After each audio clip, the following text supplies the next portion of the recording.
जो सत्र है इसका नाम है लोकतंत्र, संसद से सड़क तक कितनी स्वस्थ है हमारी डेमोक्रेसी, इस पर चर्चा करेंगे। और आज लोकतंत्र संसद से सड़क तक सत्र में जो तीन खास मेहमान हमारे साथ हैं, वो जनता को भी देख रहे हैं, वो सत्ता को भी देख रहे हैं, वो संसद देख रहे हैं तो सड़क को भी देख रहे हैं। और हमारे बीच में मैं चाहता हूं कि जोरदार तालियां बजाएं, और जोरदार तालियों के बीच में मैं आमंत्रित करना चाहता हूं पूर्व सांसद शाहिद सिद्दीकी साहब, उर्दू पत्रकारिता के फायर ब्रांड संपादक, पत्रकार और किताब eyewitness India from Nehru to Narendra Modi के लेखक। मंच पर प्लीज आप आए सर। साथ ही साथ तालियां थमती नहीं रहनी चाहिए। तालियों के बीच में मैं आमंत्रित करना चाहूंगा हमारी दूसरी मेहमान, जो दिग्गज राजनीतिक पत्रकार, पूर्व राजनीतिक संपादक और किताब हाउ प्राइम मिनिस्टर्स डिसाइड की लेखिका नीरजा चौधरी।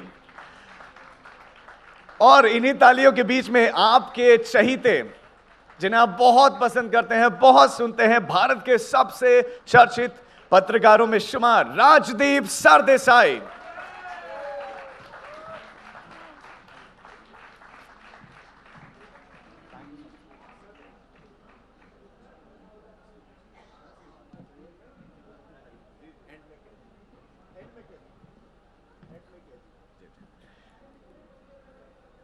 दोस्तों, और इस सेशन को आगे बढ़ाएंगे हमारे साथी मारिया शकील।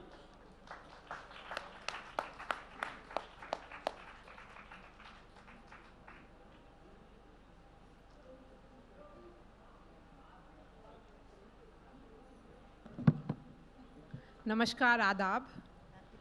सबका इंट्रोडक्शन हो चुका है, तो इसलिए हम लोग ये ओपन हाउस रखेंगे। जो भी आप लोग के सवाल हैं, आप राजदीप सर, शाहिद सिद्दीकी और नीरजा मैम से पूछ सकते हैं। तो जब संपादक लेखक बन जाता है तो क्या कोई नॉस्टैल्जिया में रहता है? राजदीप सर, आपसे ही शुरुआत करते हैं।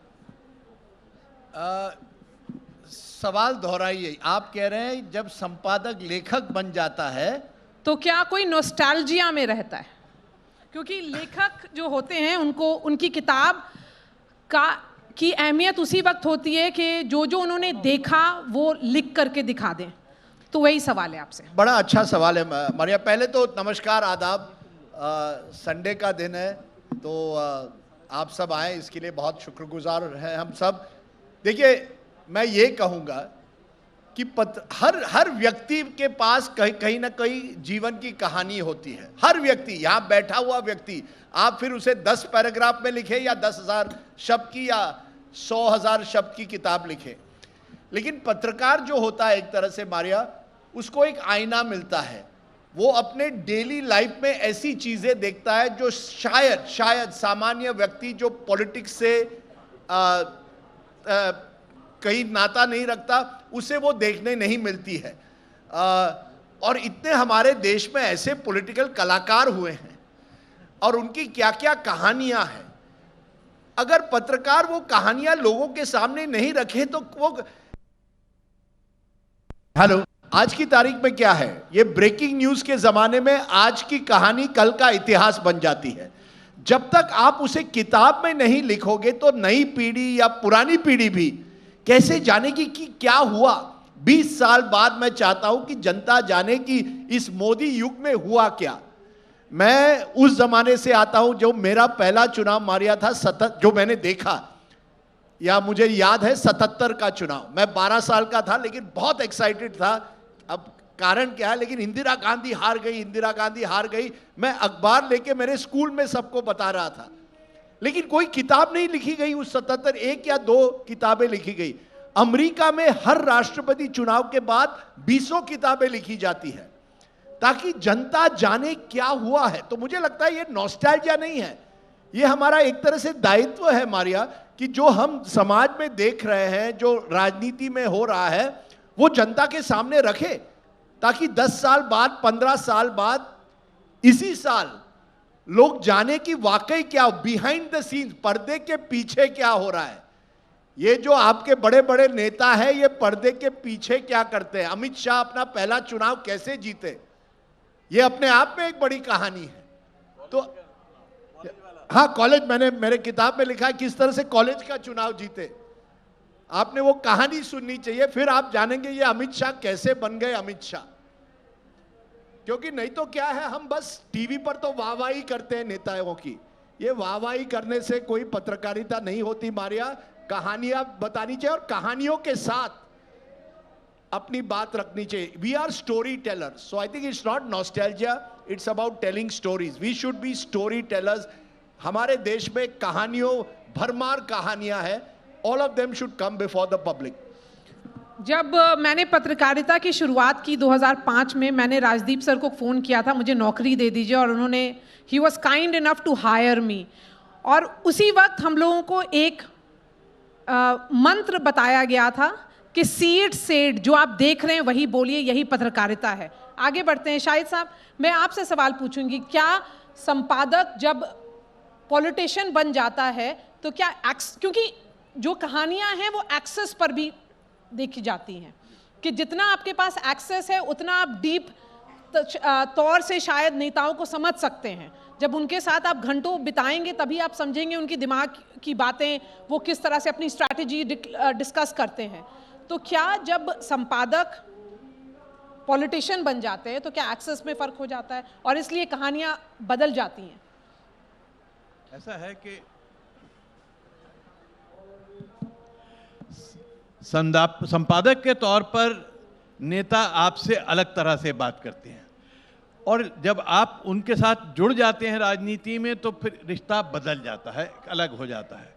लेकिन क्या होता है कि कितनी बार जब आप संपादक के रूप में जुड़ते हो, जैसे मेरा अपना जो केस है कि इमरजेंसी जब लगी तो मैं 24-25 साल का था और देश में इमरजेंसी लगी। मैं दिल्ली यूनिवर्सिटी में लेक्चरर हुआ था, अखबार निकालता था नई दुनिया, लेकिन जेल चला गया इमरजेंसी का विरोध करते करते। अब जो जेल गया तो जेल में कहानी बदली, जेल में रिश्ता बदला, जिन नेताओं के साथ मिले उनके साथ एक अलग व्यवहार बना, तो वहाँ से कहानी बदलती है। तो बड़ा मुश्किल है दीवारें खड़ी करना, लेकिन जहाँ ज़रूरत हो वहाँ दीवार खड़ी करनी चाहिए, जहाँ ज़रूरत हो वहाँ नहीं करनी चाहिए। तो ये बदलते हुए रिश्ते हैं। और अगर आप देखेंगे पूरे राष्ट्रीय आंदोलन को देखेंगे तो राष्ट्रीय आंदोलन में हर नेता जो है पत्रकार भी था और पत्रकार जो है नेता भी था। तो हम लोग उस पीढ़ी से निकल के आए हैं कि जहाँ पर पत्रकारिता और राजनीति हाथ में हाथ डाल के चलती थी, दोनों पूरक होते थे एक दूसरे के। राजनीति मदद करती थी अच्छे पत्रकारिता के लिए और पत्रकारिता मदद करती थी अच्छी राजनीति के लिए। तो इस तरह का माहौल था। लेकिन आज वो माहौल नहीं रहा है, आज माहौल बदल गया, क्योंकि हर चीज़ का स्पेशलाइजेशन हुआ है, ये स्पेशलाइजेशन का ज़माना है, तो उसमें माहौल बदलता चला गया है। लेकिन जो पत्रकार है, जो एडिटर है, उसके अंदर भी कहानियां बहुत सारी छुपी होती हैं, बहुत कुछ देखता है। जैसा राजदीप ने कहा कि हम बहुत कुछ देखते हैं और हमारे मन में उबलती रहती हैं, वो हम उसे कहना चाहते हैं, लिखना चाहते हैं, लेकिन हमारी पत्रकारिता इजाज़त नहीं देती वो कहने की। जो पर्सनल लाइफ देखते हैं हम नेताओं की, क्योंकि कोई भी नेता वन डायमेंशनल नहीं होता, हर नेता मल्टी डायमेंशनल होता है। हर नेता के अंदर बहुत सारे इंसान छुपे होते हैं, वो इंसान अच्छे भी होते हैं, बुरे भी होते हैं। आप नेता का एक रूप देखते हो, जिसे पसंद करते हो उसको पेडेस्टल पे बिठा देते हो, जिसको नापसंद करते हो उसे आप कूड़ेदान में फेंक देते हो। लेकिन हर इंसान के अपने अंदर इंसान भी है, शैतान भी है, और नेताओं के अंदर भी ये होता है। नेता कोई खुदा नहीं होते। तो हम उसके अंदर के शैतान और इंसान दोनों को देखने की कोशिश करते हैं, और इसीलिए किताबें लिखने की ज़रूरत पड़ती है। और उस किताब के अंदर हम उसका जो चेहरा हमने देखा, और पत्रकार के रूप में हम शायद उसको कभी मौका नहीं मिला उसे बताने का, तो उसको हम किताब की शक्ल में लिखते हैं। और जैसा राजदीप ने भी कहा कि हमारी जिम्मेवारी है वो आने वाली पीढ़ियों के लिए कि हम वो चेहरे को रख जाएं, ताकि जो इतिहासकार है उसको पढ़कर इतिहास को सही तरह से समझ सके। वरना इतिहास जो है वो बड़ा सिर्फ लकीरें रह जाता है। इतिहास के अंदर आत्मा तब पड़ती है जब उस इतिहास से छुपे लोगों की असलियत हम देख सकें। जी नीरजा जी, आपने जो किताब लिखी है, आपने 7 प्रधानमंत्रियों के बारे में लिखा है कि उनकी ज़िंदगी कैसी रही, उनके डिसीजंस कैसे होते थे, जो वो फैसले लेते थे किस बेसिस पर लेते थे। तो उसमें आपने क्या बात नहीं लिखी है लेकिन आप लिखना चाहती थी? उसमें मैंने हेलो जी आ रहा है? हाँ। उसमें मैंने नरेंद्र मोदी के बारे में नहीं लिखा। मैं लिखना चाहती थी, मैंने 6 प्रधानमंत्रियों को लिया, उनके 6 निर्णयों को लिया, और मैं 7वां भी नरेंद्र मोदी, क्योंकि तब तक वो 9 साल पावर में थे, एक पैराडाइम शिफ्ट आ गया था हिंदुस्तान की राजनीति में, और मैंने एक ड्राफ्ट भी लिखा था। फिर मुझे मेरे 1-2 मित्र हैं जिन्होंने इसको क्रिटिक किया और कहा कि ये तुम्हारा सबसे हल्का चैप्टर होगा, क्योंकि तुम्हारे पास ठोस इंफॉर्मेशन, इनसाइड इंफॉर्मेशन उन लोगों द्वारा नहीं है जो कि पावर के बहुत करीब हैं, जो असली चीज़ आपको बताएंगे कि निर्णय कैसे हुए। और जिन्होंने बात भी की थी मुझसे, वो अपना नाम लेके नहीं बता रहे थे। बाकी सब प्रधानमंत्रियों के बारे में जो लिखा निर्णयों के बारे में, उसमें उन्होंने अपने नाम से कहा, हमने ये देखा, हमें प्रधानमंत्री ने ये कहा। तो सोर्सेज को एट्रीब्यूट किया नहीं है मैंने, खास लोगों को एट्रीब्यूट किया हुआ है जो ऑन रिकॉर्ड आए। लेकिन वो ऑन रिकॉर्ड कब आए? जबकि उन प्रधानमंत्रियों ने पावर छोड़ दिया। तो मुझे लगा मेरे को बेनिफिट नहीं है हाइंडसाइट का, ये कंटिन्यूइंग प्राइम मिनिस्टर हैं, तो ये प्रोजेक्ट मुझे भविष्य के लिए छोड़ देना चाहिए, in order to be fair to Narendra Modi, in order to be fair to the context in which he is operating. तो ये मैं कहूँगी था मेरा। पर एक चीज़ और मैं कहूँगी नीरजा जी, अगली किताब मोदी जी पर लिखेंगी। मैं एक किताब लिखने जा रही हूँ राजदीप, मैं बताऊँगी नहीं क्या है, लेकिन एक चीज़ मैं कहूँगी लिखने के बारे में। आपने नॉस्टैल्जिया की बात की शुरू में, मुझे लगा किताब, मेरे हस्बैंड एकेडमिक है, इतनी किताबें लिख दी, किताब का मतलब होगा कि 1000-2000 आर्टिकल्स की तरह है, बट किताब ऐसा नहीं है। और मैंने ये किताब इसलिए लिखी कि हमारे पास इतना इन्फॉर्मेशन है पॉलिटिक्स के बारे में, आज 24/7 ब्रेकिंग न्यूज़ एवरी मिनट, लेकिन हमारे पास इन्फॉर्मेशन नहीं है कि प्रधानमंत्री एट द टॉप किस तरह से निर्णय लेते हैं, क्या पुल्स एंड प्रेशर्स होते हैं, क्या सोच के वो निर्णय लेते हैं जिसका इम्पैक्ट आपकी ज़िंदगी, मेरी ज़िंदगी और आने वाले जनरेशन्स पे पड़ेगा। और मुझे लगा जबकि 1000 आर्टिकल्स की तरह होगा, ऐसा नहीं है। 2.5 साल में कोविड के टाइम में I lived in a triangle which was मेरा कंप्यूटर टेबल, 4 फुट दूर मेरा बेड और 10 फुट दूर डाइनिंग टेबल। ये तिकोन मेरी ज़िंदगी थी, और मैं इन शख्सियत के साथ ये सारा जो ड्रामा था, नौटंकियाँ थी डिसीजन मेकिंग की, उसके साथ मैं जी उस एरिया में। तो it's a very intense experience writing a book. जी राजदीप जी, आपने 2014 के चुनाव पर किताब लिखा, फिर 2019 कवर किया, 2024 का चुनाव भी आपने उसके बारे में आपने किताब लिख दी है। जब आप ये बोलते हैं कि एक पीढ़ी जो होती है उसका नज़रिया और आपकी पीढ़ी का नज़रिया, क्या फ़र्क आप देखते हैं इस पीढ़ी? क्योंकि आपने as an editor, as a संपादक, आपने 2 पीढ़ी का जर्नलिस्ट बनाया है। शायद हिंदुस्तान में एक ही पत्रकार हैं जिन्होंने 2 पीढ़ी जर्नलिस्ट बनाया है, और मैं भी उस एक पीढ़ी में आती हूँ जो राजदीप सारदेसाई स्कूल ऑफ जर्नलिज्म हम लोग बोलते हैं और उसी के लिए माना जाता है। राजदीप जी, यही सवाल होगा, आपकी पीढ़ी और ये दूसरी पीढ़ी में क्या फ़र्क आप देखते हैं? क्या हम लोग लेज़ी हैं? क्योंकि आप घूमते हुए, आप जब घूमते हैं, लोगों से मिलते हैं, और उसके वजह से आपके जो इंसाइट होती है वो ओरिजिनल होती है। मारिया, मैं उन लोगों में नहीं हूं जो कहूंगा कि हमारी पीढ़ी में ये सब हुआ करता था, हम इतना सब कुछ करते हैं, आज की नई पीढ़ी कुछ करती नहीं है। गलत है। आपकी पीढ़ी उतनी ही मेहनती है जितनी पहली पीढ़ी थी। मैंने ऐसे भी एडिटर देखे हैं जो अपने आप को समझते थे वो देश के नंबर 2 व्यक्ति हैं, प्रधानमंत्री के बाद सबसे ताकतवर व्यक्ति संपादक अपने आप को समझते थे। ऐसे भी कई व्यक्ति हैं जिनको लगा कि मैं जो लिखता हूं पूरा देश सुन रहा है या पढ़ रहा है। ये देखिए, ये पीढ़ी की लड़ाई मत करिए। ये मुझे लगता है कि एक अच्छी बात है कि मैंने एक किताब, मेरे दोस्तों के साथ हम सब रिपोर्टर थे, 92-93 में मुंबई में दंगे हुए और दंगे के बाद जब हम किताब ही लिख रहे थे, एक बम ब्लास्ट हुआ 93 में। मैंने अपने कितने 37 साल के जर्नलिज्म में वो जो 6 महीने देखे हैं, मैंने लाइफ में ऐसे महीने नहीं देखे। मैं उस समय टाइम्स ऑफ इंडिया मुंबई का न्यूज़ एडिटर था, तो हमारी टीम बड़ी यंग थी, तो हमें कहा गया आप किताब लिख दीजिए जो आपने देखा है। हमने किताब लिखी व्हेन बॉम्बे बर्न्ड। किसी ने पढ़ी नहीं, क्योंकि हम टीवी में आपकी तरह फेमस नहीं हुए थे। कब हम बेचारे स्टाफ रिपोर्टर थे, अपनी बायलाइन टाइपराइटर पर लिखते थे, कोई टीवी भी नहीं था, किताबें भी नहीं पढ़ी। करीब 1000 कॉपी उसकी पहले पब्लिश हुई, उसके बाद वो सेकेंड एडिशन में गई। लेकिन वो बड़ी बेहतरीन किताब थी, लेकिन कोई पढ़ता नहीं था उस जनरेशन में। नहीं सॉरी, कोई पब्लिशर्स नहीं थे जो बड़ी किताब बनाते। अब क्या हुआ है, पब्लिशिंग इंडस्ट्री बढ़ गई है। अब तो लोग कहते हैं मैं लिख रहा हूं ताकि ये OTT सीरीज बन जाए। यानी आप लिख नहीं रहे लिखने के लिए, आप लिख रहे ताकि OTT सीरीज बन जाए। अब तो कुछ लोग, मैं एक प्लेटफॉर्म पे था, मेरे साथ एक लड़की थी जो इंस्टाग्राम हीरोइन है, वो लव स्टोरी लिख रही है, और मेरे साथ 10 लोग मेरी किताब पढ़ रहे थे, उसके साथ 1000 लोग पढ़े। मैंने कहा यार जमाना बदल गया है, इंस्टाग्राम लव स्टोरी सब सुनना चाहते, कौन सुनेगा कि मोदी शाह की कहानी या सोनिया गांधी और राहुल गांधी की कहानी।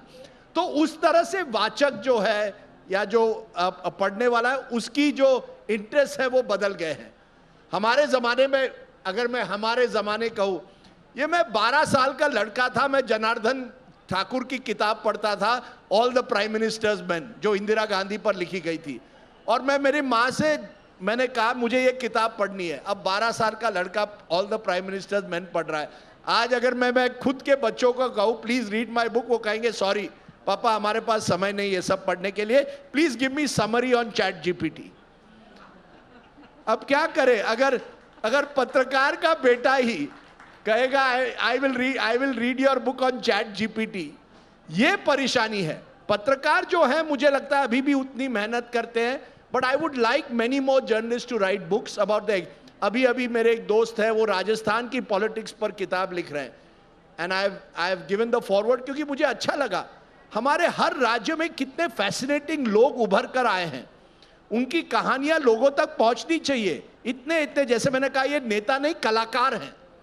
लालू यादव जैसा कलाकार मैंने नहीं देखा।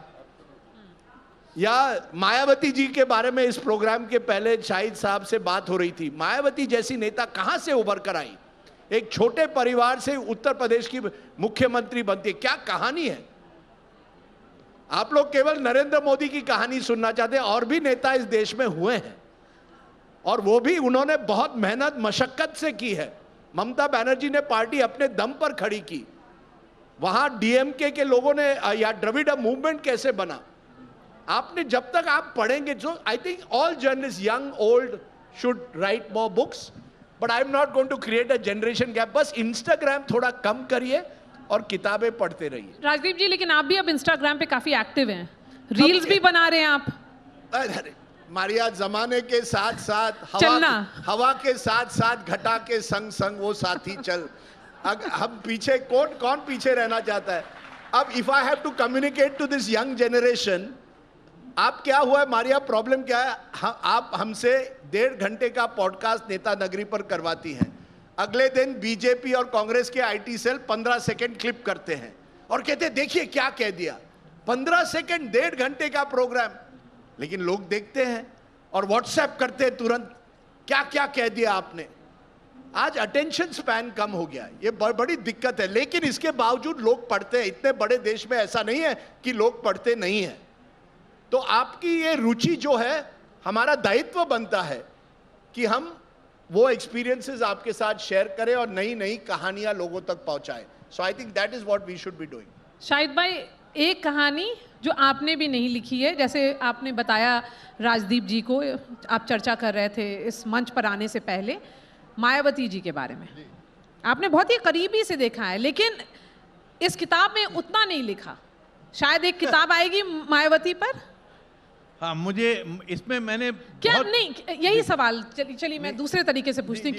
क्या जब लेखक जो पहले पत्रकार थे वो जब लिखते हैं तो क्या फिल्टर भी करना पड़ता है? देखिए ऐसा है कि कुछ बातें ऐसी होती हैं जो ज़ाती नौइयत की होती हैं। मैंने बहुत सी बातें जो मैं जानता हूँ पर्सनल, मायावती जी की नहीं, लालू जी की भी, मोदी जी की भी, अटल जी की बातें, राजीव गांधी की बातें जो ज़ाती थीं, जिसमें कहीं ऐसा था कि उनकी कैरेक्टर पे हम सवाल उठाएं, उसको मैंने अवॉइड किया है। क्योंकि उसको लिखना जो है, अगर वो जिंदा हों, जवाब दे सकें, या ऐसी बात हो कि जो जिससे हमारी राजनीति पे प्रभाव पड़ता हो, तो उसको लिखना चाहिए।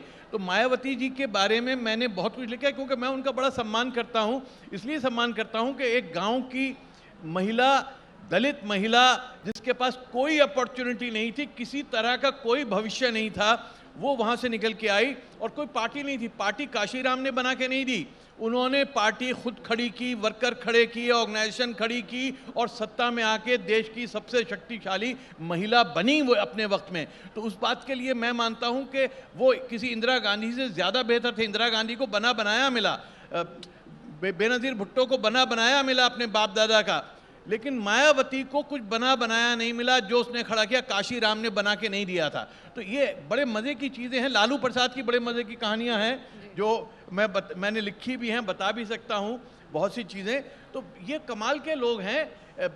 मोदी जी में कम कमाल नहीं है, उनका भी कमाल है, लेकिन इन सब का कमाल आप लोगों की जनरेशन नहीं जानती, क्योंकि आपकी जनरेशन जो है उससे पहले की, जैसा राजदीप ने कहा कि मैंने इंदिरा गांधी का पहला इंटरव्यू किया था 1970 में, वो मैं समझता हूं कि मेरा लाइफ का सबसे बड़ा इंटरव्यू था। उस वक्त वो किसी को इंटरव्यू देने को तैयार नहीं थी, इमरजेंसी खत्म होने के बाद किससे बात करने को तैयार नहीं थी, उसके बारे में कोई नहीं जानता। मैंने जो मोदी जी का इंटरव्यू किया, मुझे हमेशा उससे जानते हैं कि अच्छा मोदी जी का इंटरव्यू किया था, लेकिन मेरे लिए इंदिरा गांधी का 1977 का इंटरव्यू, क्योंकि इमरजेंसी की जेल भी काटी थी और इमरजेंसी को उनको कटघरे में, वो इंटरव्यू क्यों नहीं आपकी पहचान बनी? वो इसलिए नहीं बनी कि उस वक्त सोशल मीडिया नहीं था, उस वक्त आप नहीं थी, उस वक्त अर्नब गोस्वामी नहीं थे जो उसको जो है वायरल करते। तो आप ये मानते हैं कि जो सोशल मीडिया पर रहता है, जैसे ये पूरे जो यहाँ पर मौजूद है हमारा क्राउड, ये सारे इंस्टाग्राम पर होंगे, फेसबुक पर होंगे?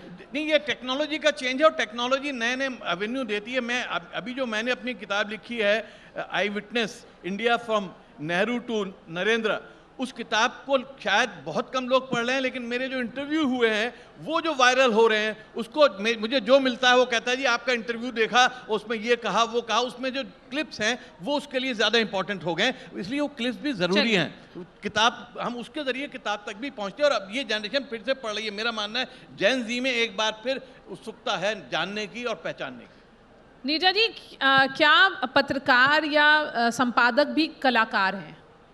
क्योंकि एक परफॉर्मर होते हैं, एक बोलने का तरीका, जैसे आपके बोलने के तरीके को मास या क्लास दोनों से कनेक्ट करना होता है, तभी होता है, आप यूनिक तभी माने जाएंगे कि आप अनूठे हैं।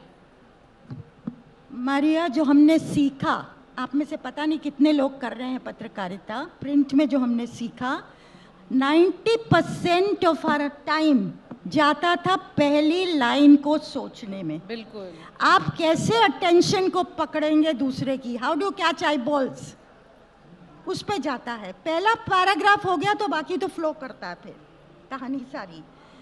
पर ये भी बात सही है कि किस्से कहानियाँ, पॉलिटिक्स खासकर इज अबाउट किस्से कहानियाँ। पॉलिटिक्स क्या है, मैं जब ये किताब लिखी तो मेरा झगड़ा हमेशा होता था, कॉन्स्टेंटली हो रहा था एडिटर्स के साथ। मैंने कहा I don't want a beautiful prose, because politics is about drama, suspense and किस्से कहानियाँ। सो उस चीज़ को कैप्चर करना है थ्रू किस्से कहानियाँ। And it was my dream, really मेरा सपना था कि मेरी किताब को यंगर जनरेशन पढ़ेगी। हमारे जैसे लोग पढ़ेंगे तो it's walking down memory lane, लेकिन अगर यंगर जनरेशन पढ़ेगा तो इट्स वेरी एक्साइटिंग। तो मुझे अगर यंगर लोग आके कहते हैं ना एयरपोर्ट पे, कल स्टेशन पे, मैंने आपकी किताब पढ़ी, मुझे बहुत खुशी होती है। एक 27 साल का लड़का जिसको मैं नहीं चाहती थी, ही केम एंड हग्ड मी और कहा मैंने आपकी किताब पढ़ी है, मुझे ये अच्छा लगा, और उसने डिस्कस करना शुरू कर दिया। That was a best moment for me. तो ये आप जो कह रही हैं ना, किस तरह से हम अपनी जो मैसेज है या इंफॉर्मेशन है उसको कन्वे करते हैं, Am I able to capture your interest? You may be a very bored reader. पर क्या मैं आपकी अटेंशन को हुक कर रही हूँ? अगर मैं कर रही हूँ तो मैं सफल हूँ। तो अब मैं सवालों के लिए आप लोगों के पास जाऊंगी। माइक अगर, हाँ आप उनसे पूछें। सर ठीक है जी, आ गया। मेरा एक रिक्वेस्ट रहेगा खास करके बच्चियों से, प्लीज सवाल पूछिए। मुझे अच्छा लगता है जब बच्चियां सवाल पूछती हैं जी। हेलो, मेरा नाम त्रिभुवन है। मेरा सवाल नहीं है, मेरे तरफ से आप लोगों को थैंक यू है कि हम आप तीनों का किताब पढ़ रखे हैं, और इस जनरेशन की तरफ से भी थैंक यू है आपको कि इसी तरह से लिखते रहिए और हम लोग को उत्सुकता मिले कि और लोगों के बारे में भी जानकारी लें। Thank you. Thank you. आदाब और नमस्कार। मेरा नाम मोहम्मद वजीहुद्दीन है। मैं टाइम्स ऑफ इंडिया बॉम्बे में जर्नलिस्ट हूँ, और फेमस इसलिए नहीं हूँ कि टीवी पर नहीं हूँ राजदीप साहब की वजह से।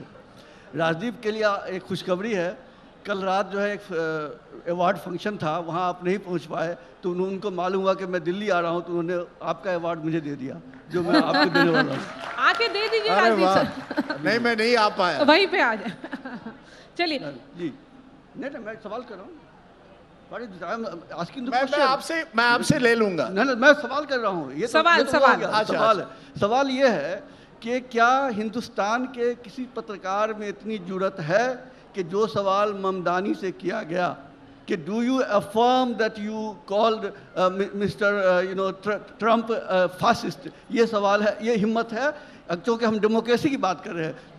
दूसरा सवाल ये है, दूसरा सवाल इससे जुड़ा हुआ सवाल, दूसरा सवाल ये है कि आप तीनों सीनियर जर्नलिस्ट हैं, आपने क्या सोचा जब एक हिंदुस्तान का बड़ा मेन स्ट्रीम अखबार एक ऐसे प्राइम मिनिस्टर को बुलाता है वो पत्रकारिता पर बात करने के लिए, जिसने आज तक कोई 11 साल में कोई एक प्रेस कॉन्फ्रेंस नहीं किया? क्या यह पत्रकारिता की हद है, या क्या डेमोक्रेसी वाकई जिंदा है, या डेमोक्रेसी मजबूत हो रही है? तीनों से है, कोई भी जवाब दे। सर मैं पहले सवाल का जवाब दूंगा, बाकी मेरे वरिष्ठ सहयोगी दूसरे सवाल, क्योंकि अगर मैं दूसरे सवाल का जवाब दूं तो मैं एक बार फिर फंस जाऊंगा लाइफ में। पर पहले सवाल का जवाब साफ है, हमारे पत्रकारों में हिम्मत है, ऐसा नहीं है। हमारे नेताओं में हिम्मत है कि नहीं है, आइए आप बताइए। डोनाल्ड ट्रंप को आप लाख कोस सकते हैं, डोनाल्ड ट्रंप सब सवाल लेता है, आप उसके जवाब से वाकिफ है या नहीं? हमारे कितने नेता है प्रेस कॉन्फ्रेंस नहीं करते हैं?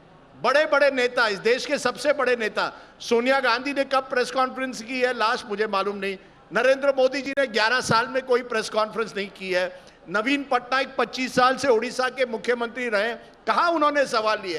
तो ये सवाल बड़ा आसान होता है पत्रकार से पूछना, ये नेताओं से जाकर पूछिए जिनको आप चुनते हैं।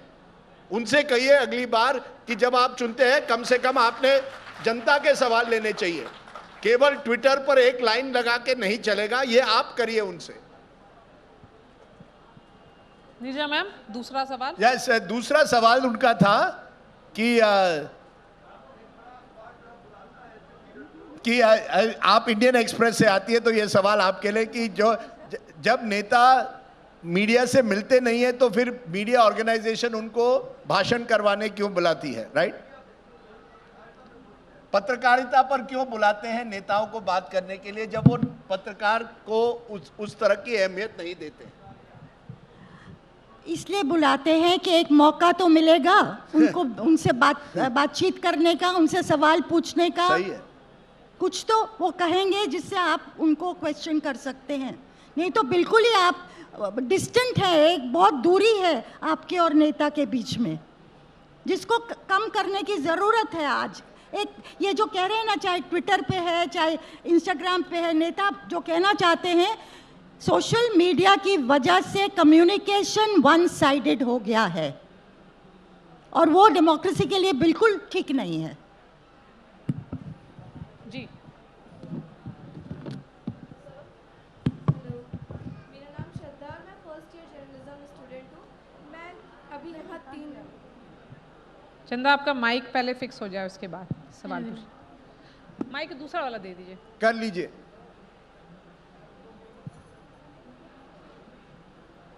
Hello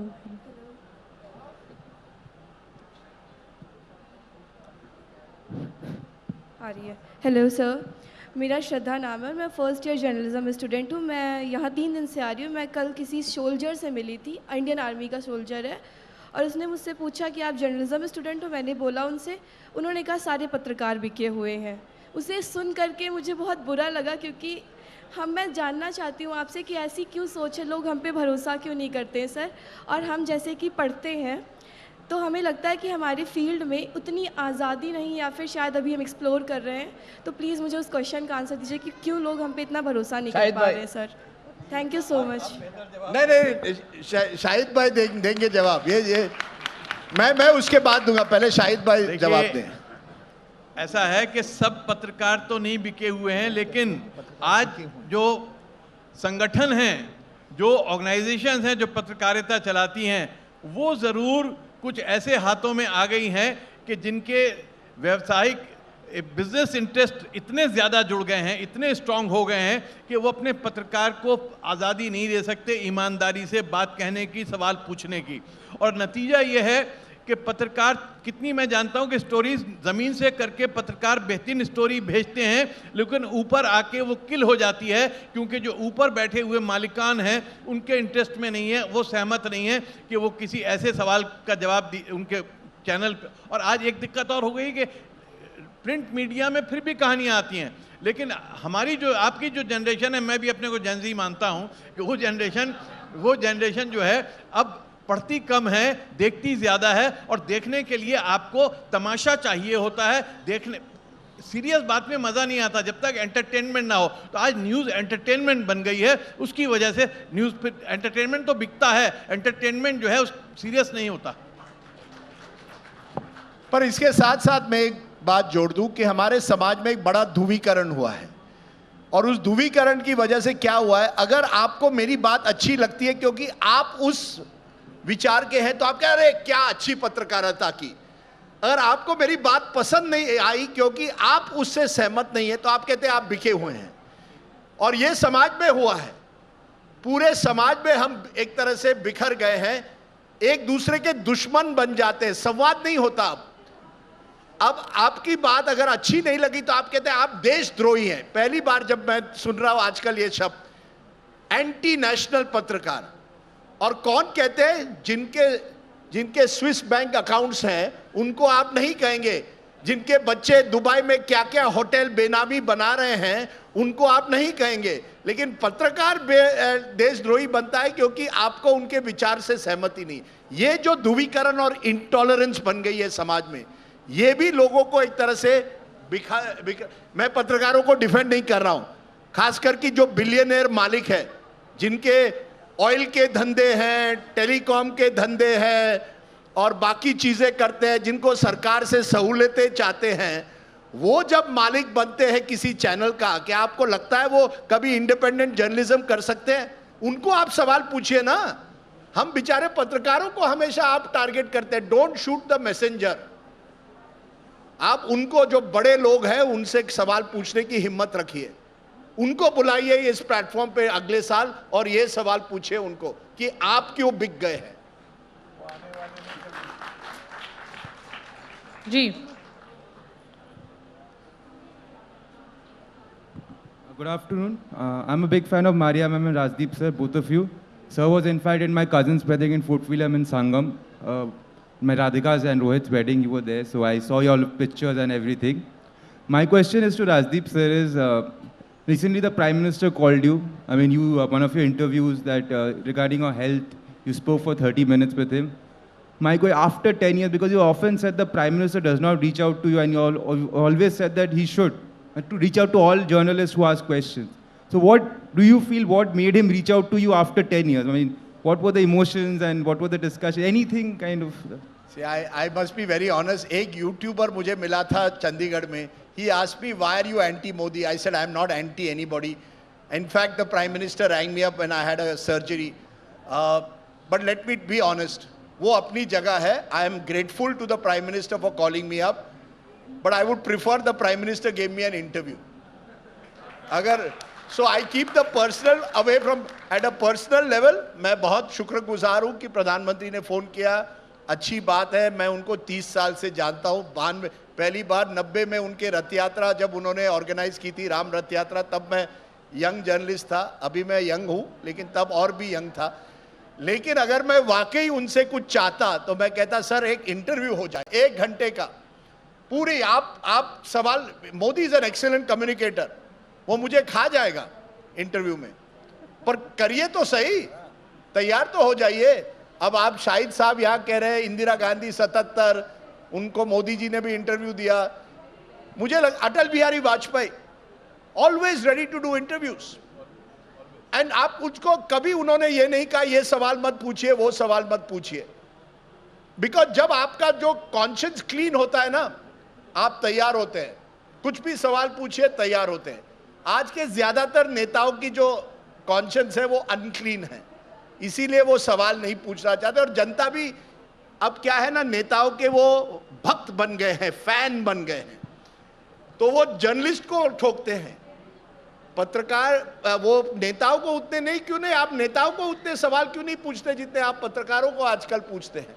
so that is the problem, we have become fan boys and fan girls. But I am grateful that the Prime Minister called me up. I should not have made it public possibly, but I felt it at that moment that I was grateful for it, and it's nice. What is wrong if he has a personal side और पुराने दोस्त को याद किया? अच्छी बात है, दोस्त रहना चाहिए, दुश्मन तो रहे नहीं। जी, माइक दीजिए।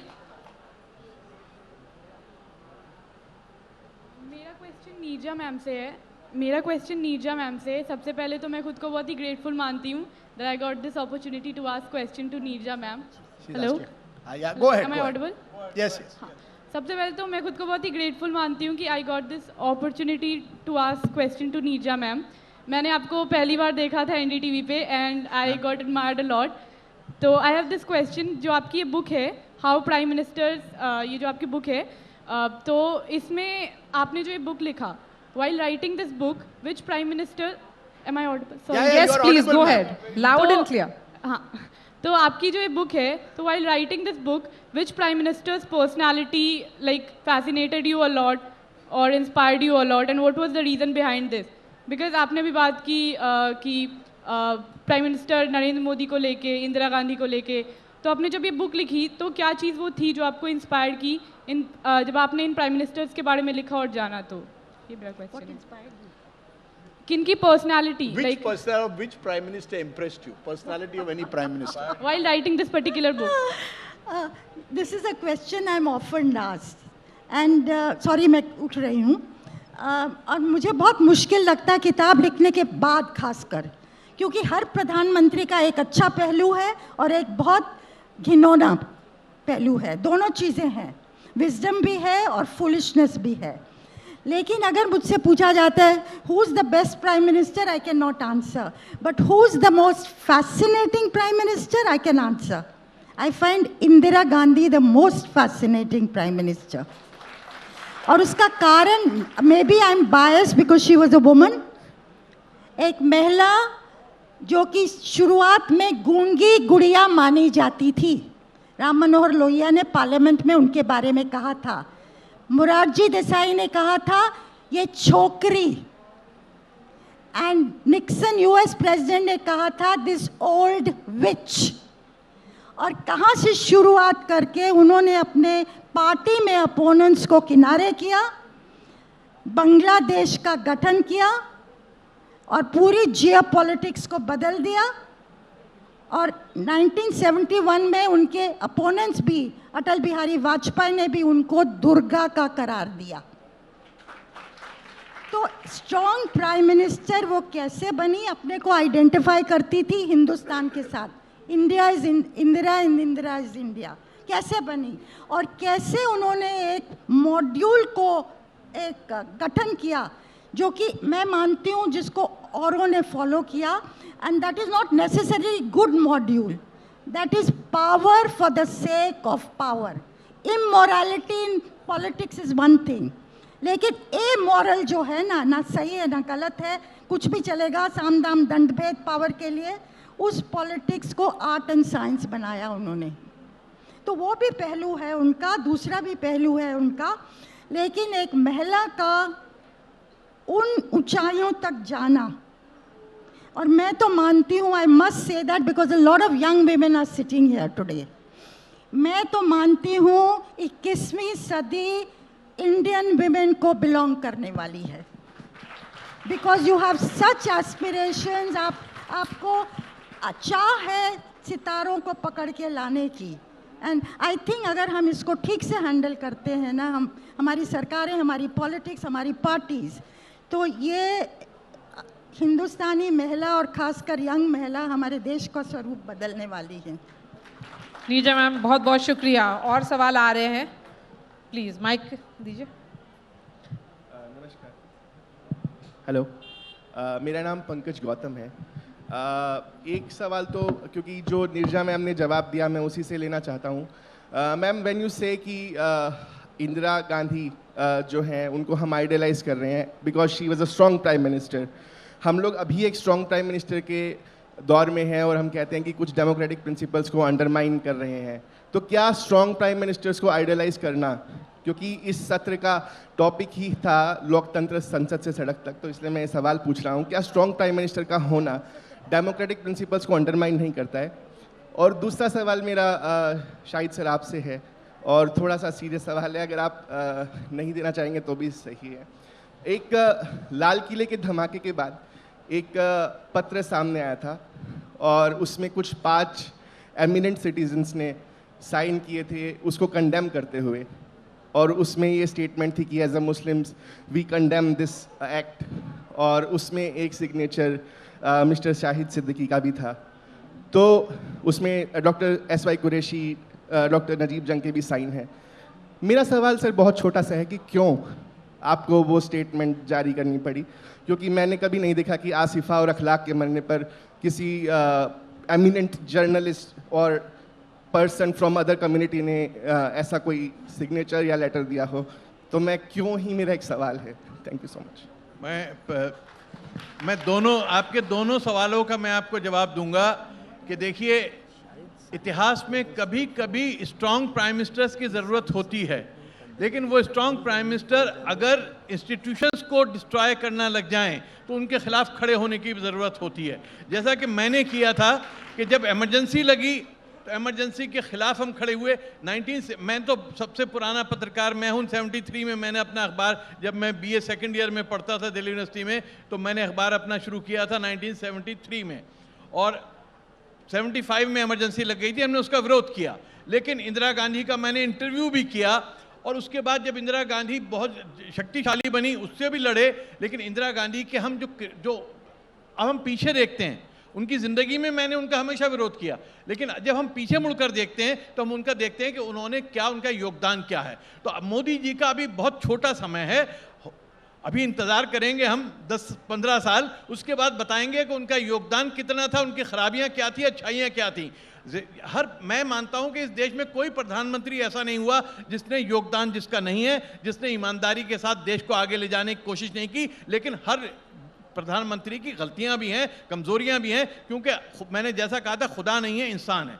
अच्छा, दूसरा सवाल आपका बड़ा महत्वपूर्ण है, जो आपने कहा कि हमें क्या ज़रूरत पड़ी SY कुरैशी को, चीफ इलेक्शन कमिश्नर को, नजीब जंग को, मुझे और जनरल ज़मीरुद्दीन शाह को, जो कि आर्मी के डिप्टी चीफ थे, उनको बयान देने की लाल किले के बम धमाके के बाद। इसलिए ज़रूरत पड़ी कि आज जो नैरेटिव चल रहा है, जो नैरेटिव चलाया जाता है कि अगर कोई भी कहीं भी दुनिया में, यहाँ भूल जाइए, अगर अमेरिका में, इंग्लैंड में, पैलेस्टाइन में, कहीं भी कोई मुसलमान नाम का आदमी कुछ करता है तो पूरी कम्युनिटी को कटघरे में खड़ा कर देता है आपके चैनल, आपका मीडिया और बहुत सारे लोग, और पूरी कम्युनिटी को जवाब देना होता है, पूरे धर्म पे सवाल उठा दिया जाता है।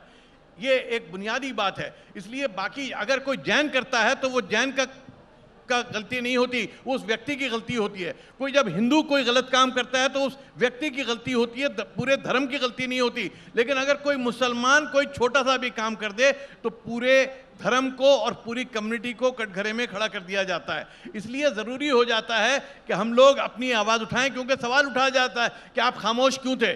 जब कभी कुछ होता है, मान लीजिए कोई बम ब्लास्ट होता है लंदन में, तो मेरे पास सोशल मीडिया पे इतने मैसेज आते हैं, क्यों खामोश हो शाहिद सिद्दीकी, अब क्यों नहीं बोलते, अब क्यों नहीं जवाब देते।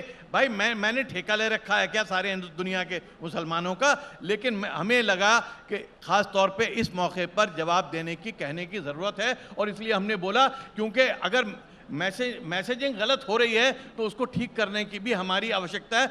इस देश के सेकुलर लोगों को तो बोलना ही चाहिए, लेकिन एक सेकुलर मुसलमान की भी ज़रूरत है, क्योंकि मौलवी बोलता है तो उसका इम्पैक्ट नहीं होता। एसवाई कुरैशी जो चीफ इलेक्शन कमिश्नर रहा है वो बोलता है तो उसका एक इम्पैक्ट होता है। जी, मेरे पास वक्त एक ही सवाल का और है, आप दे दीजिए माइक। सर वो पहले से बड़े लंबे समय से खड़े हैं, सॉरी। कोई नहीं, आप भी नहीं, दोनों सवाल क्लब कर लेंगे, आप दोनों कर लीजिए। हेलो, आवाज़ आ रही है? जी बोलिए। मेरा नाम रागिब हुसैन है और मैं यहाँ पर अभी आज के हालात पर मैं एक शेर बोलूँगा और दूसरा एक सवाल है आप लोगों से। सवाल एक ही है, अब तो जालिम की भी पहचान है मुश्किल यारो, अब तो जालिम की भी पहचान है मुश्किल यारो, तमग़े अमन लिए फिरता है कातिल यारो। ये एक शेर है। दूसरा क्वेश्चन आप तीनों से है, खुद जर्नलिस्ट कितना निष्पक्ष है अपने प्रोफेशन में आज के हालात पर? जी दूसरा सवाल भी पूछ लीजिए, उसका जवाब हो जाएगा। जी पूछ लीजिए। नमस्कार, मेरा नाम हरी सैनी है। मेरा सवाल राजदीप सर से है। एक्चुअली हम वो मानने वाले लोग हैं कि इस देश में सभी प्रधानमंत्री ने कुछ ना कुछ योगदान दिया है, तभी आज देश इस जगह पे खड़ा हुआ है।